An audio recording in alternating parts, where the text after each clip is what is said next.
अभी हम लोग डिस्कस करने वाले हैं चैप्टर 2 एसएसटी क्लास 8। जैसा हम जानते हैं कि नया बुक आया है, तो नए बुक में चैप्टर्स भी बहुत सारे चेंज हुए हैं, तो उसको थोड़ा सा इंटरेस्टिंग वे में करेंगे। और इस चैप्टर को हम लोग खत्म करेंगे 3 पार्ट में। आज के डिस्कशन में फर्स्ट पार्ट रहेगा, और फर्स्ट पार्ट में हम देखेंगे कि कैसे स्टार्टिंग स्टेज में मिडाइवल पीरियड जब चल रहा था उस समय किस तरह से इंडिया का पॉलिटिकल मैप शेप हुआ, यानी कि कौन कौन यहाँ पर रूलर था और कौन कौन रूलर बनने वाले थे। ठीक है, किसको हटाया गया था, रूलिंग का पैटर्न क्या था, किसको एबॉलिश किया गया, किसका टेरिटरी काफी ज्यादा एक्सपेंडेड था, ये सारा चीज हम लोग आज की क्लास में देखने वाले। तो चलिए बिना किसी देरी का स्टार्ट करते हैं और खत्म करते हैं इसको बढ़िया से इंटरेस्टिंग वे में। अब यहाँ पर थोड़ा सा एक टर्म है, और टर्म क्या है हमारे पास? टर्म है पूरा कि the term medieval between the two ages. A medieval period किसको बोलते हैं? तो मेडाइवल पीरियड जो होता है वो एंशिएंट पीरियड और मॉडर्न पीरियड के बीच के टाइम पीरियड को बोलते हैं। जैसा हम जानते हैं एंशिएंट पीरियड जो होता है 600 बीसी से लेकर के 750 सी तक के जो टाइम पीरियड होता है उसको एंशिएंट टाइम बोलते हैं। और 750 से 1750 तक का जो टाइम पीरियड होता है इसको मेडाइवल पीरियड बोलते हैं। मेडाइवल पीरियड को भी 2 पार्ट में डिवाइड किया गया, अर्ली मेडाइवल पीरियड जिसमें हिंदू रूलर के बारे में बात की गई है, और लेटर मेडाइवल पीरियड जिसमें दिल्ली सल्तनत और मुस्लिम रूलर के बारे में बात की गई। Was originally applied to the European history. लेकिन अगर अब यही हम इंडियन हिस्ट्री को छोड़ करके यूरोपियन हिस्ट्री के अकॉर्डिंग चाहते हैं, तो 5th सेंचुरी से लेकर के जो रिनेंसेस का टाइम पीरियड था, यानी कि 14 to 15 सेंचुरी का जो टाइम पीरियड था, पुनर्जागरण का जो समय था जिसमें यूरोप में बहुत सारी चीजें चेंज हो रही थी, उस तक के टाइम पीरियड को मेडाइवल टाइम पीरियड बोलते हैं यूरोपियन हिस्ट्री के अकॉर्डिंग। ठीक है, for us, it simply means the period from the 11th to 17th century, the beginning of medieval era in India. A new era in India's journey began in the early 11th century. और एक बात और, क्योंकि 11th century से पहले जो था Hindu ruler rule करते थे, मेडाइवल पीरियड जो था या आपका लेटर एंशिएंट पीरियड था वहां तक। और जैसे 11th सेंचुरी खत्म होता है, मतलब 12th century to 13th century start होता है, उस समय दिल्ली सल्तनत के जो रूलर्स थे वो इंडिया पे कंट्रोल कर लेते हैं। तो उनका रूलिंग मेथड क्या था, वो कैसे रूल करते थे, उन्होंने किन को हराया, किन किन एरिया पर रूल करते थे, कौन कौन से नए टैक्स उन्होंने इम्पोज किया, क्या वो रिलीजियस टॉलरेंस थे, क्या हर रिलीजन वाले इजिली फंक्शन कर सकते थे, कितना ब्रूटल वॉर लड़ते थे, ये सारा चीज हम लोग देखने वाले हैं। A new era in India journey begin in the early 11th century. they were drawn to India not only for the reputed riches and for territorial ambitions। एक क्वेश्चन आपसे पूछा जाए कि जो इन्वेडर होते थे, बाहर के आक्रमणकारी होते थे, इंडिया पे क्यों अटैक करते थे? उनका मेन पर्पस क्या रहता होगा? तो इंडिया पे अटैक करने का उनका मेन पर्पस था, एक तो इंडिया बहुत ही ज्यादा रिच था, अल्ट्रा प्रो मैक्स टाइप का। जिस समय सेंट्रल एशिया के लोग पास खाने के नहीं थे, हमारे यहाँ मंदिरों में प्रीशियस स्टोन जड़े जाते थे। तो कुछ ऐसी चीजें हमारे वेल्थ को देख करके, हमारी प्रोस्पेरिटी को देख करके जो इन्वेडर्स थे वो इंडिया की तरफ अट्रैक्ट हुए। बहुत सारे इन्वेडर्स इंडिया इस पर्पज से आते थे ताकि इंडिया पे अटैक करे, और अटैक करके इंडिया पे मतलब एक बड़ा सा वो कंट्रोल कर ले। ठीक है,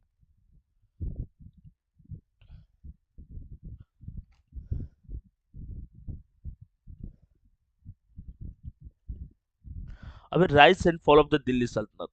ये दिल्ली सल्तनत कब राइज हुआ और कब फॉल हुआ, तो इसमें एक सिंपल सा पॉइंट हम लोग लिख लेंगे कि दिल्ली सल्तनत जो था इसके राइज होने का टाइम कब से था? तो इसके राइज होने का टाइम जो था 1206, जिस समय slave dynasty under bracket Mamluk dynasty rule करती थी, तो वो टाइम पीरियड इसका राइज होने का था। और 1526 जिसमें इब्राहिम लोदी बाबर से हार जाता है, ये दिल्ली सल्तनत का लास्ट टाइम पीरियड था। लोदी डायनेस्टी का लास्ट रूलर इब्राहिम लोदी था जो बाबर से हारता है। तो स्लेव डायनेस्टी से लेकर के लोदी डायनेस्टी के लास्ट रूलर तक, यानी कुतुबुद्दीन ऐबक से लेकर के इब्राहिम लोदी तक के बीच के टाइम पीरियड को हम दिल्ली सल्तनत का टाइम पीरियड बोलते हैं। और इसमें मेनली जो है 5 डायनेस्टी रूल की थी। फर्स्ट डायनेस्टी का नाम है स्लेव डायनेस्टी, जिसको ममलूक डायनेस्टी भी कहा जाता है, और इसका फाउंडर था कुतुबुद्दीन ऐबक। क्लास 7 के पुराने वाले हिस्ट्री बुक में हम लोग देखे हैं कि कुतुबुद्दीन ऐबक जिसको पोलो खेलते हुए गिरा घोड़े से, और उसके बाद उसकी डेथ हो गई, और वो एक स्लेव था, वो मोहम्मद गोरी का स्लेव था, इसलिए उसने जो डायनेस्टी बनाई उसको स्लेव डायनेस्टी कहा जाता है। कंक्वेस्ट स्टार्टिंग द ममलुक डायनेस्टी, मतलब गोरी का वो रिप्रेजेंट मोहम्मद गोरी का रिप्रेजेंटेटर था, स्लेव था, और उसके बाद अलावा उस मोहम्मद गोरी का जनरल था, सेनापति था। मोहम्मद गोरी के बेटे को डिस्प्लेस करके थ्रोन से वो अपने आप को राजा बना देता है। कहाँ का राजा बना देता है? पूरे इंडिया का, जहां पर मतलब मुस्लिम लोगों का कंट्रोल था, जहां पर मोहम्मद गोरी का कंट्रोल था, वहां तक। Peak reached maximum expansion under the Tughlaq dynasty covering most of India. अच्छा, दिल्ली सल्तनत के वो 5 जो डायनेस्टी का जिक्र किए हैं, slave dynasty, Khilji dynasty, Tughlaq dynasty, Syed और लोधी, तो इन सब में सबसे अच्छा कौन था? सबसे अच्छा करने का मतलब किसका ज्यादा से ज्यादा एरिया पर रूल था? तो वो था मोहम्मद बिन तुगलक का, जिसको मैड सुल्तान, पागल सुल्तान भी कहा जाता है। तो आगे हम लोग उस पर डिस्कस करेंगे। For decline after Timur invasions, Timur invasions को लेकर के एक बात मैं आपको बता दूं। तैमूर लंग जो था 1398 में अटैक किया इंडिया पे, और एक लंगड़ा था लेकिन बहुत ही ग्रेट वॉरियर था। कहा जाता है कि तैमूर लंग जो था वो बाबर के फादर साइड से था। और ये तुर्क, एक कीवर्ड्स दिया हुआ है चैप्टर में, तो तुर्क, तुर्क का मतलब जो टर्की से बिलोंग करते हो या टर्की ओरिजिन के हो, उनको तुर्क बोला गया।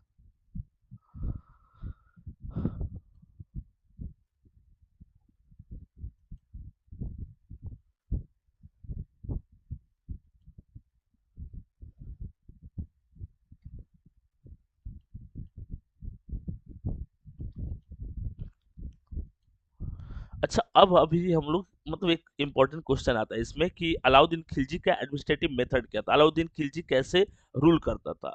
अलाउद्दीन खिलजी ग्रेट वॉरियर था, अच्छा एडमिनिस्ट्रेटर था, उसने स्पाइस सिस्टम सेटअप करके रखा था।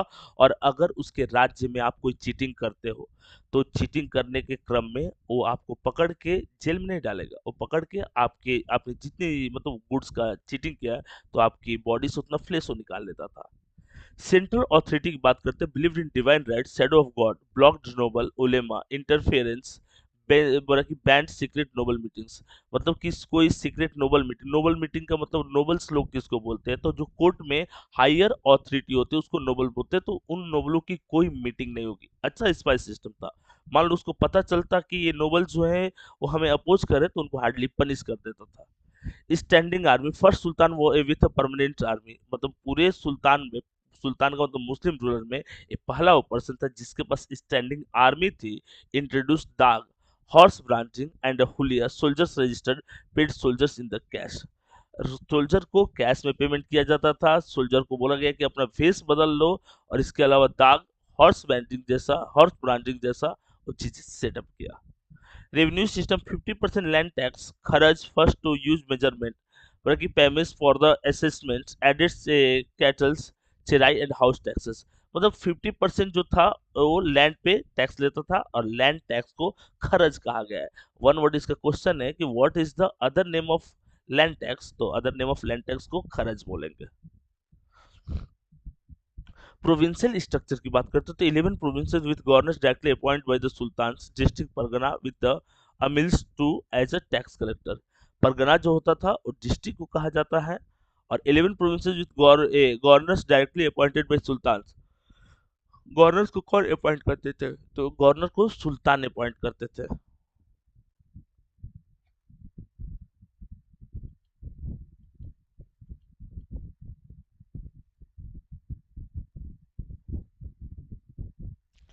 अब अगर जान लिए हैं तो थोड़ा सा जानते हैं मोहम्मद बिन तुगलक के बारे में। तुगलक डायनेस्टी का सेकंड रूलर था, इसको मैड सुल्तान भी कहा जाता है। इसने अपने जीवन में सारा उटपटांग डिसीजन लिया, शायद इसका जन्म ही हुआ था उटपटांग डिसीजन लेने के लिए। थोड़ा सा उसका एग्जाम्पल आप सुन लीजिए। इसने बाहर के इन्वेडर्स के डर से दिल्ली से कैपिटल को देवगिरी शिफ्ट करने की कोशिश की, जिसको दौलताबाद बोला गया।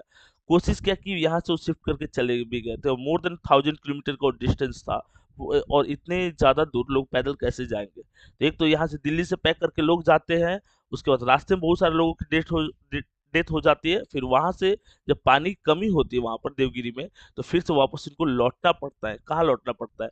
दिल्ली। इसमें बहुत सारे लोगों की डेथ हो गई, इसमें बहुत सारे लोग की मतलब इसमें बहुत सारे लोगों को प्रॉब्लम्स भी हुआ। इसने टोकन करेंसी इंट्रोड्यूस किया, और इसने गोल्ड और सिल्वर के बदले में कॉपर कॉइन्स को एक्सचेंज करने की बात की।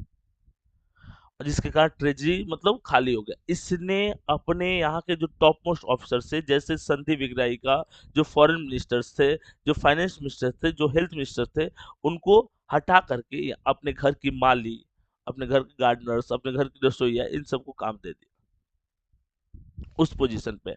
तो जितना भी दुनिया का उटपटांग डिसीजन सब इसने लिया था। कैपिटल सीट कहाँ शिफ्ट कहाँ से कहाँ किया? तो कैपिटल जो है इसने शिफ्ट किया था दिल्ली से दौलताबाद। और याद रखो फिर दौलताबाद ये टिकता नहीं है, फिर इसको वापस दिल्ली आना पड़ता है। Daulatabad 1327 failed charge and death, बहुत सारे प्रॉब्लम्स क्रिएट किया और इसके साथ साथ डेथ भी। Token currency copper icon silver, token currency copper coins बोले कि सिल्वर वैल्यूज 1329 फेल्ड काउंटरफेट डिवेल्युएट। मतलब इसने गोल्ड कॉइन और सिल्वर कॉइन की जगह पे कॉपर कॉइन इंट्रोड्यूस किया, जो कि बहुत ही बेकार आइडिया था इसका। टैक्स इंक्रीज इन दोआब, जो गंगा और यमुना रिवर का दोआब था, वो दोआब उस रीजन को कहते हैं जो सबसे ज्यादा फर्टाइल होता है, तो उस रीजन पे इसने टैक्स बढ़ा दिया। Massive army 3,70,000 main for the Khurasan conquest, इसने 3,70,000 लोगों को इकट्ठा किया ताकि खुरासन पे अटैक कर सके। और मतलब वो अटैक करने का प्लान भी विड्रॉ कर लिया, जिसके कारण और भी ज्यादा इसको हेवी लॉस हुआ।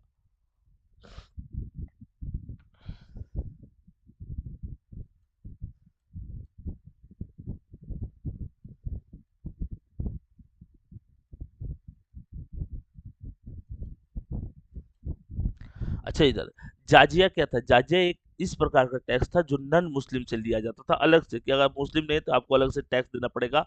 अकबर ने इसे एबॉलिश किया था, ये बात याद रखोगे। Timur invasions brutal central Asian conquest destroyed Delhi late 14th century, killing enslaving people and living city in the ruins।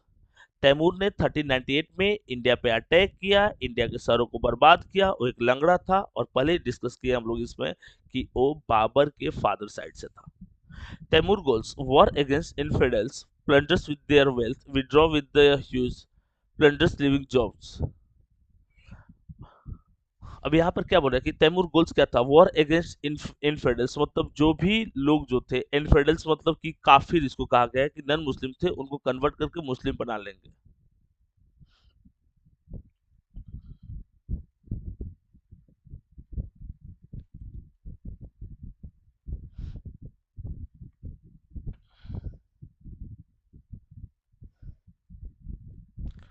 अब यहाँ पर क्या बात, इधर देखते रेसिस्टेंट टू दिल्ली सल्तनत। अच्छा, दिल्ली सल्तनत को कौन प्रॉब्लम क्रिएट किया?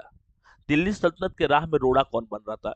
Many Rajput rulers such as those of the Prithviraj Chauhan fought against the expansion of the Delhi सल्तनत। मतलब दिल्ली सल्तनत के एक्सपेंशन के लिए उन्होंने फाइट किया था। कौन? पृथ्वीराज चौहान 1191 में, जिसमें पृथ्वीराज चौहान जो है वो जीत गए थे। और 1192 में पृथ्वीराज चौहान हार गए थे। ठीक है, याद रखोगे, इसको फर्स्ट बैटल ऑफ तराइन बोलते हैं, इसको सेकंड बैटल ऑफ तराइन बोलते हैं। Regional kingdoms of positions, kingdoms in South India, especially the Vijayanagar Empire, resisted the Sultan's control and protected them independence। और यहाँ पर क्या बोले कि rebellions, local chiefs and tribals, local rulers, tribal groups and the peasants, ये सारे लोग मिलकर क्या कर रहे थे? रिवॉल्ट कर रहे थे। किसके अगेंस्ट? रूलर के अगेंस्ट, क्योंकि रूलर अच्छा से रूल नहीं कर पा रहा था।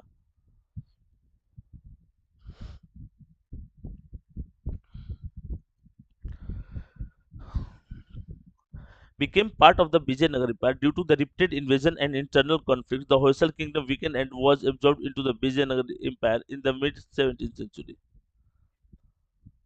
अब इसमें क्या बोल रहा है कि विजयनगर एम्पायर जो था पहले किसका पार्ट था? होयसल, मतलब होयसल किंगडम जो था पहले विजयनगर एम्पायर का पार्ट था। इसके बाद इसके होयसल किंगडम में आपस में कॉन्फ्लिक्ट होने लगता है, जिसके बाद होयसल किंगडम जो है वो किसका पार्ट हो जाता है? विजयनगर का पार्ट हो जाता है, क्योंकि विजयनगर सबसे ज्यादा पावरफुल स्टेट था।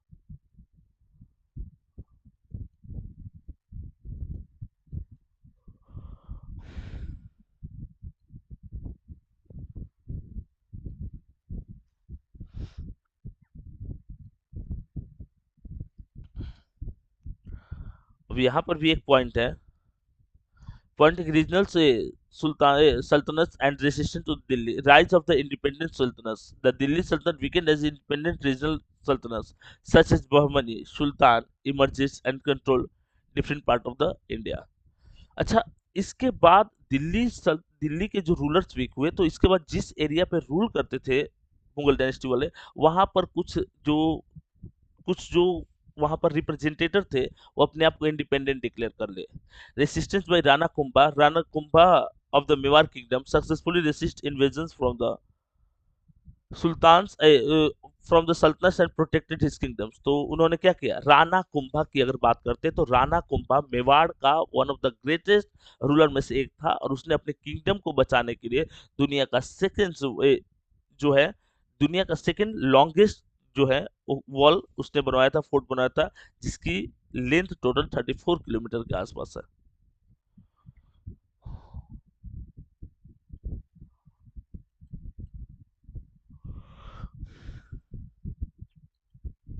ये आपको पिक्चर दिख रहा होगा, एक कुंभलगढ़ फोर्ट है जिसको राणा कुंभा ने बनवाया था, और इसी फोर्ट में महाराणा प्रताप का जन्म भी हुआ था। Stronghold of Mewar, it served as a strong defensive fort the rulers of the Mewar kingdom. जो भी इस रीजन पे कंट्रोल करने की कोशिश करता था कुंभल फोर्ट पे, तो कंट्रोल नहीं कर पाता था। कारण क्या, एक तो ह्यूज वॉल था और बहुत ज्यादा इन्वेस्टमेंट इस पे कर दिया था। तो बहुत ज्यादा इन्वेस्टमेंट तो बहुत अच्छी चीजें बनी हुई थी, 34 किलोमीटर का लेंथ कोई मामूली नहीं होता। Famous massive walls. The fort of famous for the 36 kilometer long wall, one of the longest continuous wall in the world, and surrounded by the forest and steep slopes. और दुनिया का second सबसे longest wall है, और इसके the world and surrounded by the forest and बोले कि steep slopes. इसका जो एक तो हाइट बहुत ज्यादा थी और स्टीप स्लोप्स था, इस पे चढ़ना आसान नहीं था।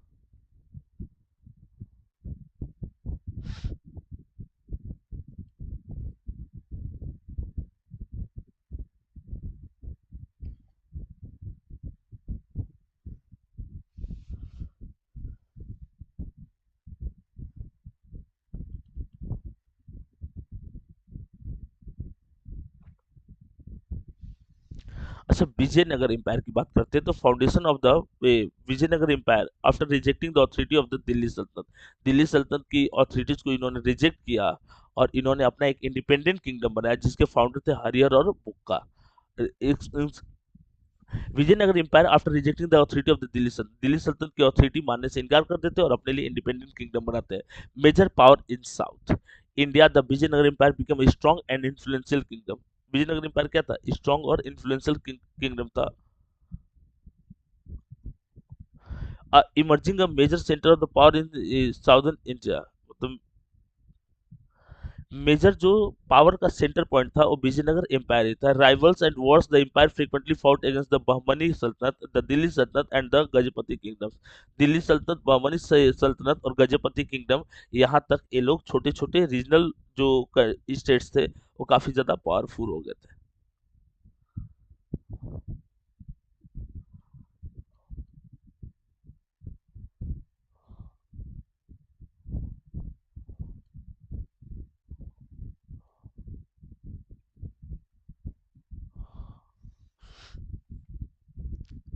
अब विजयनगर एम्पायर का जो सबसे पावरफुल रूलर था वो था Krishnadevaraya, was the greatest ruler of Vijayanagara empire. Vijayanagara empire का सबसे महान राजाओं में से एक था। During his rule in the 16th century the empire reach its peaks and become very powerful. 16th century में एम्पायर जो है अपने पीक पे गया और बहुत ही ज्यादा पावरफुल था। कृष्णदेवराय एक ग्रेट एडमिनिस्ट्रेटर थे, उनको डिफरेंट लैंग्वेज भी आती थी। Krishnadevaraya was also a great patron of the literature and he was a brave warrior। Krishnadevaraya क्या थे, एक बहुत ही ब्रेव वॉरियर थे, who won many battles against the neighboring kingdoms and strengthened the empire's control over the Deccan regions। इन्होंने अपने आसपास के जो भी रूलर्स थे उनको हराया और डेक्कन वाले रीजन पे कंट्रोल कर लिया। Krishnadevaraya was also a great patron of the literature and culture। और लिटरेचर और कल्चर को भी बहुत ज्यादा प्रमोट करते थे। He encouraged poets and scholars in Sanskrit, Telugu, Kannada. उसको संस्कृत भी आती है, तेलुगु और कन्नड़, यहाँ पर तीन इंपॉर्टेंट लैंग्वेज है। He himself road the famous Telugu book book के अमुक्त मालयादा। तो यहाँ पर इस पॉइंट में हम क्या देखें, कृष्णदेवराय जो थे वो विजयनगर एम्पायर के सबसे पावरफुल रूलर थे और इनको तेनालीराम का सपोर्ट था। जैसे अकबर के साथ बीरबल, वैसे ही कृष्णदेवराय के साथ तेनालीराम, और हर चीज में उसको रिप्रेजेंट करते थे। और ये लैंग्वेज भी इनको अच्छा था, बहुत सारे बुक्स भी इन्होंने लिखा।